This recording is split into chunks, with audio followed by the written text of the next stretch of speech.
What's happening, party people? So this is Rye from risenews.com, and I just wanted to show you some of the settings that I use in OBS. It took me quite a while to figure all this out, so I figured I'd just document it here in case it helps somebody else. Now, I am using an almost 10-year-old Lenovo Yoga 2 Pro, and I'm not going to lie, depending on what I'm doing, this thing absolutely struggles to keep up with OBS.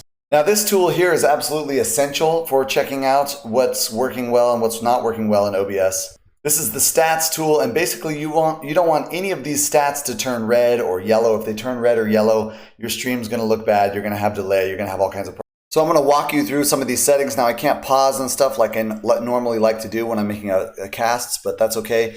Here are the settings. The first thing you want to check is your video tab over here. And the thing is, you're not going to be able to record, depending on what you want to do, you're not going to be able to record at full 1980 1080p.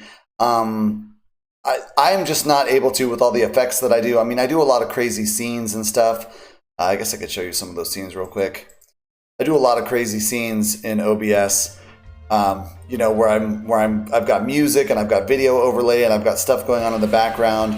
I've got these faded flags and I've got a lot of stuff. I can't show you all of them because I would get censored, and I'm going to post this to YouTube. Basically, that's why I'm running my show, by the way, on BitChute. Here it is. Oh, wait, that's not it. Hold on. This is why I run my show on BitChute. I would be completely censored on YouTube for the things that I say. And keep in mind, I'm just running a news channel. Nevertheless, I'm going to show you the settings that have been working for me, and I apologize if there's some gaps and I pause and stutter a little bit along the way. But basically, the first thing you want to do is check your video settings, and you're going to have to scale this down to some extent. If you're going to do a chroma key, like how I have myself cut out of the background here, and if you're going to do all that kind of stuff, you're going to have to drop your resolution down a little bit unless you have a good video card and you're using the, a codec that's tied into the hardware, basically. I am not. This is an old Lenovo Yoga 2 Pro, so it doesn't have a great video card. So I am scaled down to 1280 by 720. The other thing is you really want to make sure that your base resolution and your output are the same, and you want your downscale filter to be bilinear, fastest but blurry of scaling. You're not going to be scaling. You're going to have them the same, so that's not going to matter. The other thing that you're going to have to drop a lot is the FPS. And I have tried very hard to get up to 60 FPS or 30 FPS, and I just can't do it. So I'm at 20 FPS. That's where I'm at. Sorry about that. I had to go kill a wasp. It was moving through the studio. The other settings you want to start playing with are in the output tab over here. Now, this can get really complicated. Now, I only do recording. I don't really do streaming. So for streaming, you're going to have a much beefier system than I've got, especially if you want to be streaming a game or something like that. But again, this is the Lenovo 2. This is settings for a very old, low quality laptop by today's standards. And I pretty much only play with the recording tab. And this is where you're going to want to play around quite a bit. Now, by default, I think it's on fixed bitrate, which is CBR. And I find that VBR seems to work a little bit better. Now, the bitrate is the big one you're going to want to mess around with now here. Anything over 2000, I think you can drop your CRF down a lot. You can tell me why I'm wrong in the comments. I would love to hear everybody's thoughts on this. The other settings that I've used for recording are ultra fast and zero latency. I've played with all these settings and tried a variety of things. This has been what has worked for me at this resolution with all the crazy effects and stuff that I've got going on, which I'll show you in a minute. Ultra fast, zero latency, CRF 10, and a bit rate of 3000 kilobytes per second. With those settings, I'm pretty much able to record all of my different scenes, and none of these ever go yellow or red. And that's the thing you want to check for is in this stats, you want to make sure nothing's ever going yellow or red. That means you're dropping frames. That means you're going to have some kind of lag, some kind of drop in quality, some kind of problems. If anything, these go yellow or red. So you keep having to lower your settings to fit your hardware until these stay white the whole time, basically.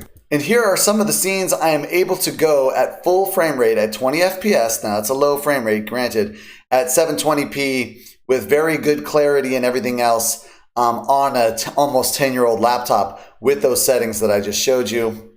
I've got my overlay with me cut out of the chroma key.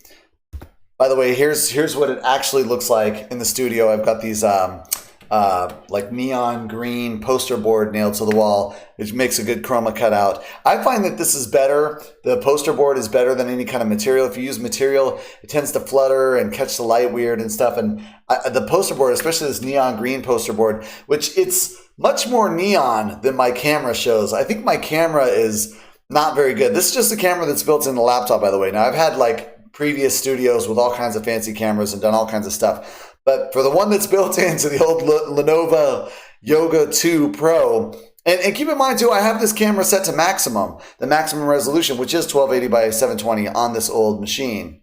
But I'm able to set up the filters and go ahead and cut myself out so that you've got no background at all. And I've also made myself black and white just because the color is kind of off on this camera. And I think it's more compelling to have the black and white screen, honestly.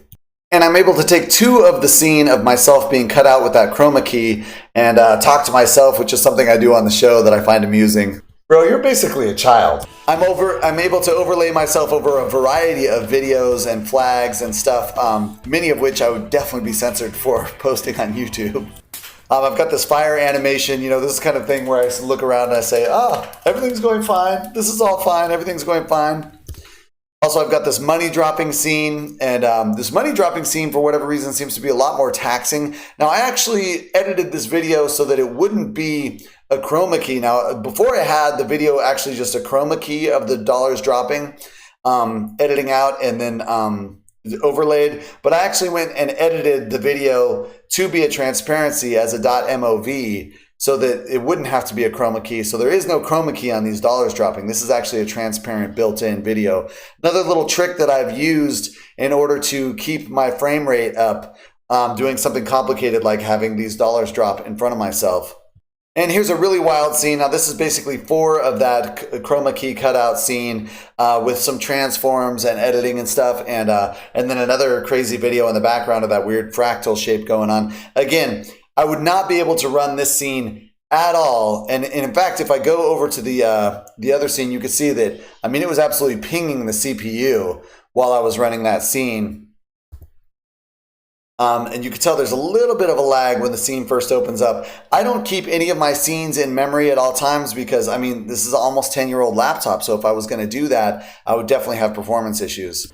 Here's another weird scene that would definitely cause me all kinds of performance issues if I wasn't, you know, purposely dropping down to 20 FPS, dropping down a lot of those settings in the settings. Now this scene is a pretty basic scene, honestly. There's not that much going on. I've got, you know, this cutout of the weird super muscular torso. I've got the White House image, and then I'm just pasting myself in there with a chroma key. But for whatever reason, this one seems to tax the system more than a lot of my other scenes. I have no idea why.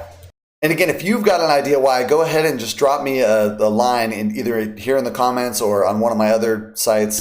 I also do a lot of stuff where I paste little videos in. Here's one that's not going to get me censored on YouTube. This is a bummer, man. That's a bummer. Everybody loves them a little bit of Big Lebowski, right? Other scenes that I post into my show are my intro and outro.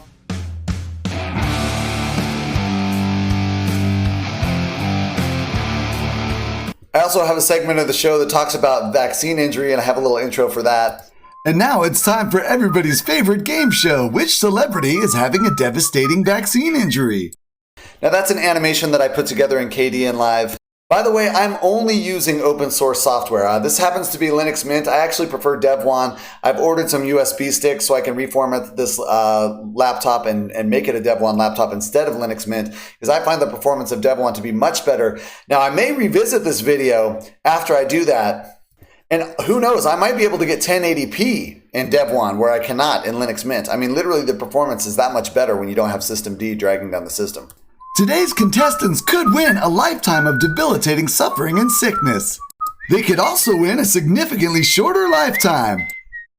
Anyway, Internet fam, there's a little bit of what my show's about. Once again, if you want to check out the show,